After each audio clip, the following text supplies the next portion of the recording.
안녕하세요. 오늘은 한강의 채식주의자 17번째 시간입니다. 지금까지 1부 채식주의자, 2부 몽고반점까지 했죠. 다음에 이제 나무 불꽃이 남았죠. 그래서 오늘은 1부와 2부를 한번 정리해보죠. 1부에서는 채식주의자죠, 제목이. 그때는 시각이 영애의 남편이 바라본 영애였죠. 두 번째는 형부가 바라본 영애. 두 가지 이제 시각이 있죠. 그러면은 남편이 바라본 시각은 뭐예요? 가부장 시각이죠, 그죠? 가부장적인 남자, 보통 남자.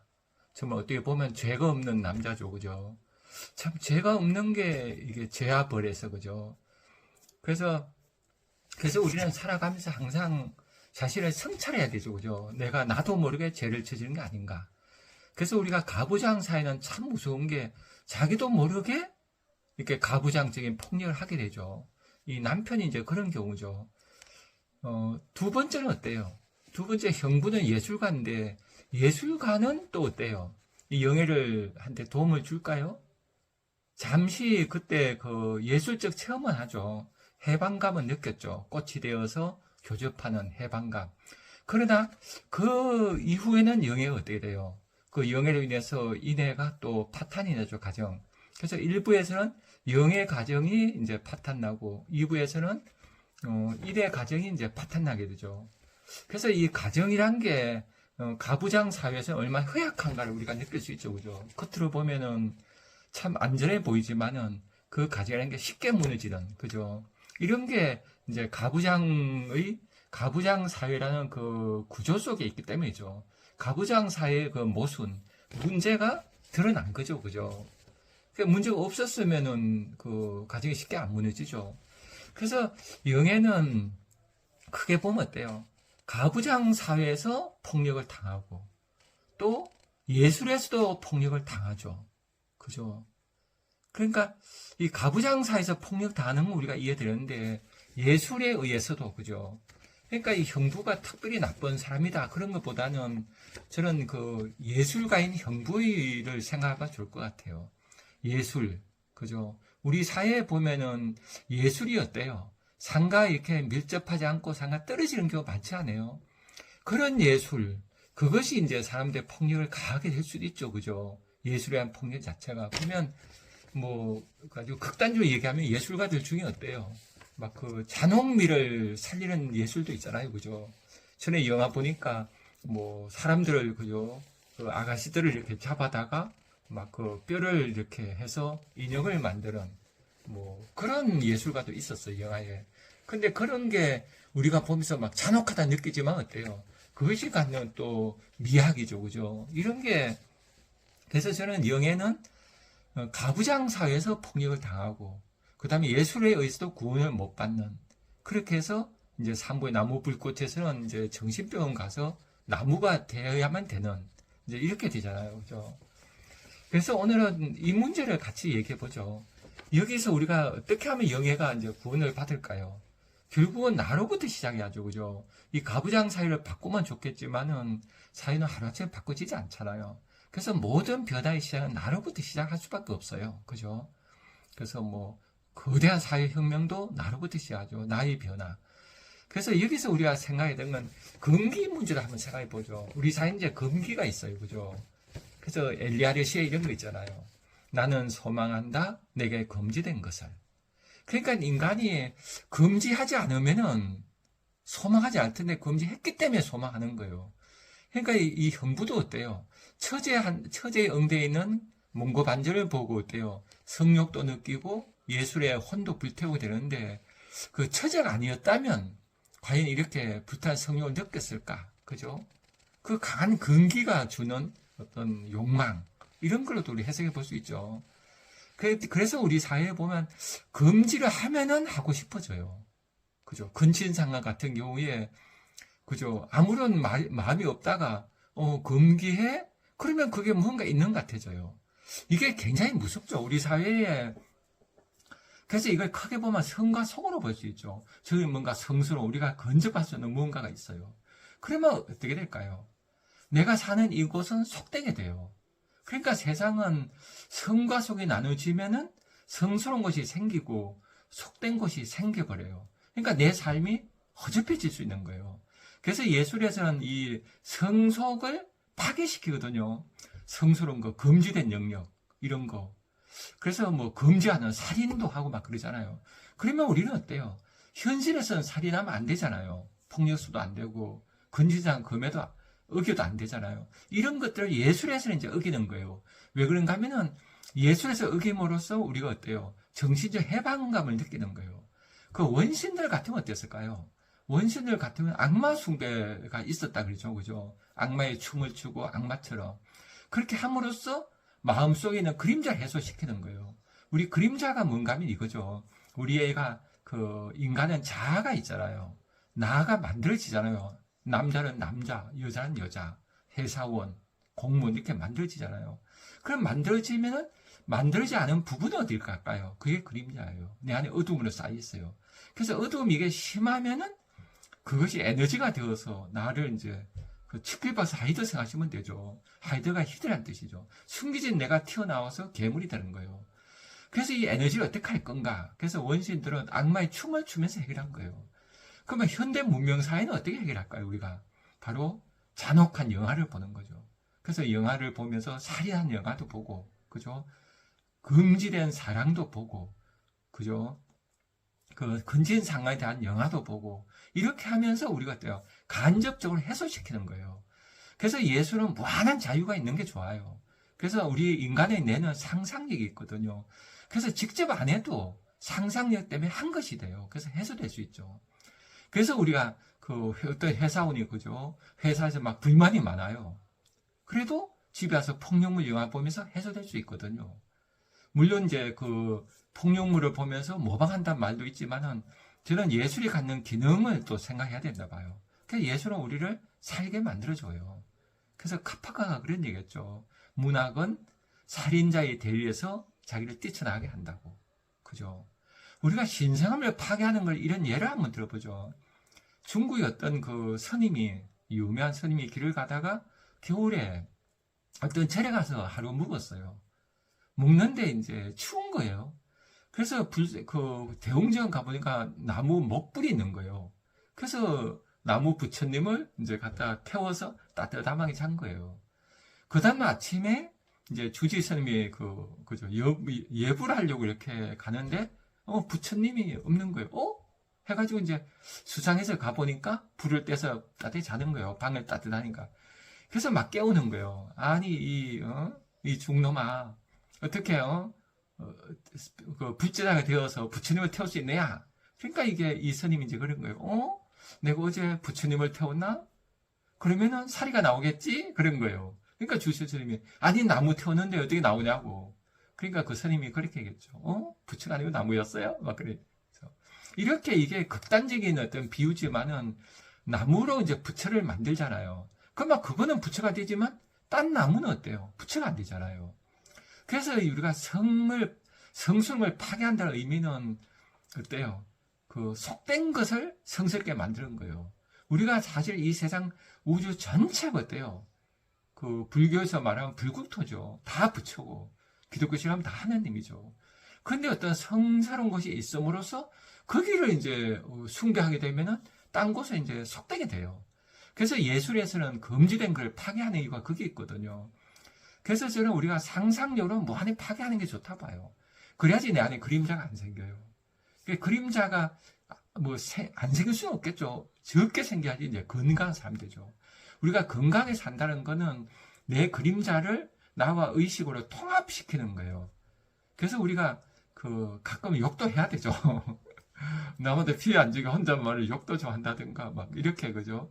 그렇게 해서 내 안에 그림자가 안 쌓이게. 그래서 이게 인간이 갖는 한계가 참 그렇죠. 그래서 저는 예술에 의해서 우리가 어떻게 이 세상 잘 살 건가. 전 첫째는 아까 악마 숭배처럼 악마 숭배 원시대 하는 것처럼 지금도 잔혹한 영화를 봐야 된다 봐요. 왜냐하면 그게 내 모습이거든요. 내 안에 있으니까 그게 무서워 보여요. 혐오스럽고. 그 혐오스러운 거를 해소 안 시키면 어때요? 현실에서 혐오, 뭐 살인도 하고 그러거든요. 이러면 안 되잖아요. 우리가 사는 인간 세상은 잘 살아야 되는데 이 문명이 되면서 금지된 것이 있어서 소망하는 거예요. 그래서 그걸 어떻게 해소할 건가가 이제 예술이 해야 되거든요. 그래서 예술에서는 자유가 있고 예술에서는 어때요? 여기서 나는 형부와 처제 같은 도 금지된 사랑이잖아요. 이런 걸 보면서 저는 해소한 면이 크다 보거든요. 이게 현실이 아니죠. 소설은 소설이죠. 그래서 우리가 예술은 무한한 자유고 거기서 해소가 되고 그래서 우리 삶을 건강하게 살아갈 수 있는 이런 게 저는 예술을 옹호하고 싶거든요. 그래서 이런 생각을 우리가 많이 해볼 수 있죠. 그러면 이제 현실에서 어떻게 하면 좋은 예술을 할 수 있을까? 저는 이런 생각해요. 삶 자체가 예술이 되는 거. 그죠? 잔혹한 영화도 보고 그랬는데, 잔혹한 영화 보다 보면은 좀 해소가 되지만은, 내 삶은 또 어때요? 그렇게 뭐 빛나지 않잖아요. 그래서 저는 내 안에 그림자를 해소도 시키지만 예술에 의해서, 그 예술이 내 안에 미의식, 우리 안에 순수한 의식 있죠? 인간이, 그죠? 생각하기 이전에, 그죠? 본성, 인간 본래의 많이 순수한 의식이 있어요. 그 의식에서 세상을 보는 아름다움, 이런 힘을 길러야 된다고 보거든요. 이게 이제 피카소 같으면 어때요? 그런 얘기죠. 피카소는 자기가 아이처럼 그림을 그리는데 수십 년 걸렸다는 얘기하죠.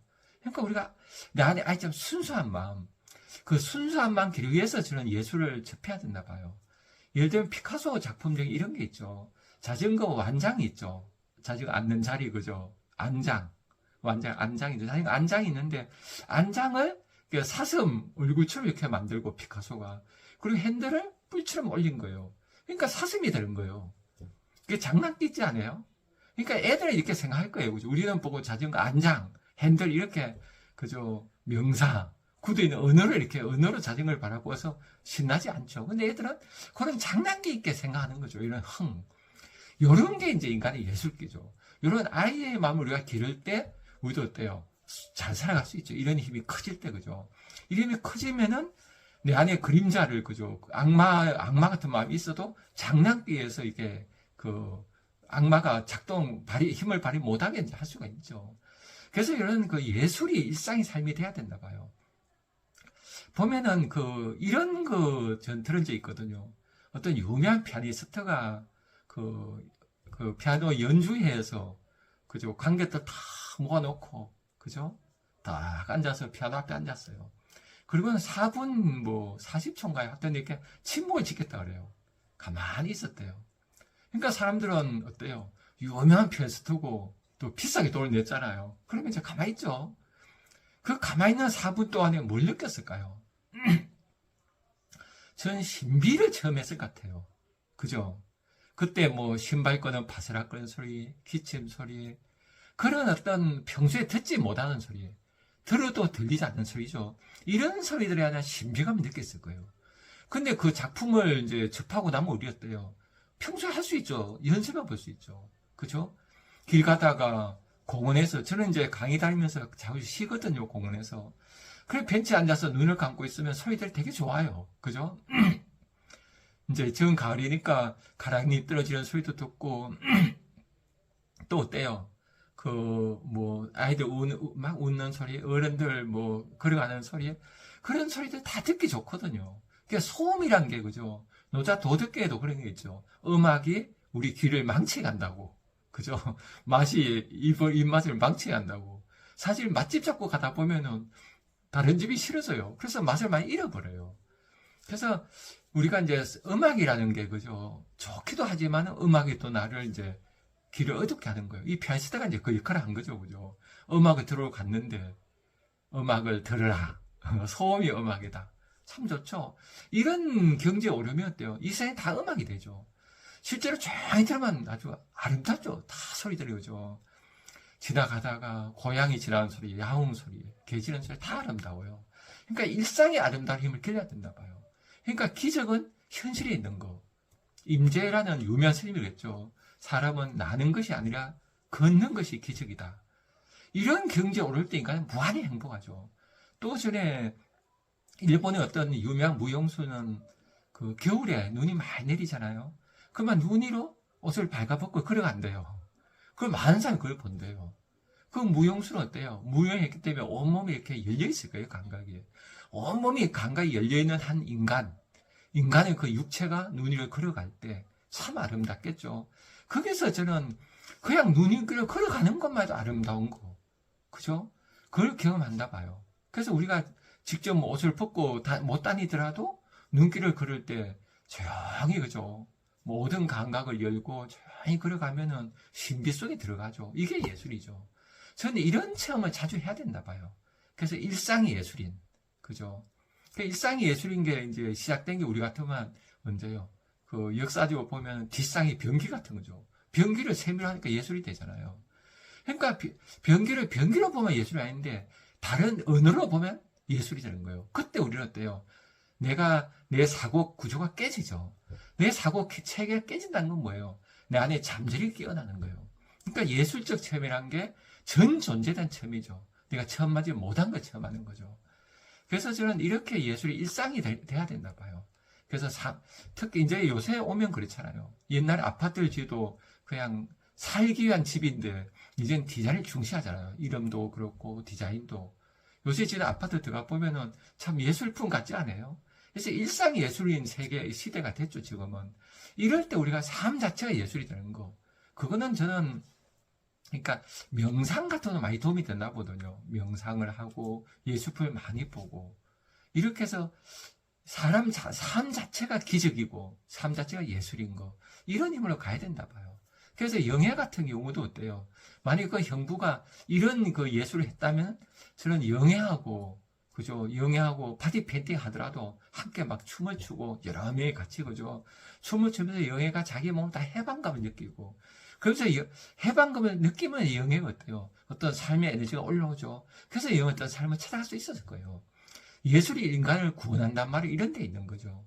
그래서 저는 한강 작가님께서 다음에 이런 인간의 구원의 예술도 소설을 쓰시면 얼마나 좋겠나 그런 생각을 해봅니다. 그래서 우리가 예술에 의해서 구원되는 인간, 그죠? 예술이 우리를 억압하기도 하죠. 예술을 위한 예술. 저는 이렇게 문학 공부하러 이렇게 다니면서 어떤 시인들은 시를 위해서 사시는 분도 봤어요. 근데 삶이, 김종삼 시인의 그런 시가 있죠. 시인이 뭐냐고 내게 물었다. 나는 시인이 뭐 때문에 누군지 모르겠다. 그래서 걷다가 남대문 시장에서 시인이 뭔지 알았다. 저 가난한 분들이 그런 얘기 하잖아요. 그러니까 그냥 삶 자체가 가난하고 순박하고 소박한 그 사람이 시인이라는 거. 그 김종삼 시인은 대단한 분이죠, 그죠? 누군가 나에게 물었다. 이제 그런 시죠. 저는 그래서 삶이 예술이 되는, 그렇게 되면 우리가 굉장히 아름답게 산다 봐요. 그래서 인간의 삶은 결국은 자아로 살아가잖아요. 근데 자아로 살아가면 그림자가 생겨요. 이 그림자 때 통합할 건가 문제거든요. 이 통합하는 방법이 잔혹한 영화를 이제 보고 할 수도 있지만 그것만으로는 부족하죠. 그래서 우리가 예술적 삶을 사는 거, 삶 자체가 예술인 거, 이런 걸 추구해야 된다고 봐요. 그래서 보면 현대 미술에 보면 설치 미술 같은데 바나나를 붙여놓고 예술이라 그러고, 저는 이런 작품은 굉장히 좋다 보거든요. 그렇게 했을 때 우리 어때요? 기존의 바나나 아니라 다른 바나나를 보게 되죠. 그죠? 그러니까 우리는 세상을 보는 눈이 바뀜으로써 내가 어때요? 거듭날 수 있죠. 그러니까 가부장 사회가 우리를 억압하고, 그죠? 삶을 떠난 예술을 억압하고, 그래서 망가지지 않는 게 아니라 여기서 나를 변화시켜서 살아나는 힘, 이런 힘들을 우리가 이제 찾아내야 된다 봐요. 그 나무 불꽃은 찾으려는 그런 몸부림이라 보거든요. 그래서 저는 우리가 예술에 의해서, 그죠? 예술과 삶에 의해서 예술적 삶, 나 하나를 예술로 가꾸는, 그렇게 해서 구원받는, 그죠? 이런 삶을 생각해 봅니다. 들레즈라는 철학자 같으면 내 삶을 재구성하고, 재배치하고, 재배열, 이렇게도 이제 볼 수 있겠죠. 예, 여기까지 말씀드리고, 다음 시간에는 나무 불꽃으로 또 만나 뵙겠습니다. 감사합니다.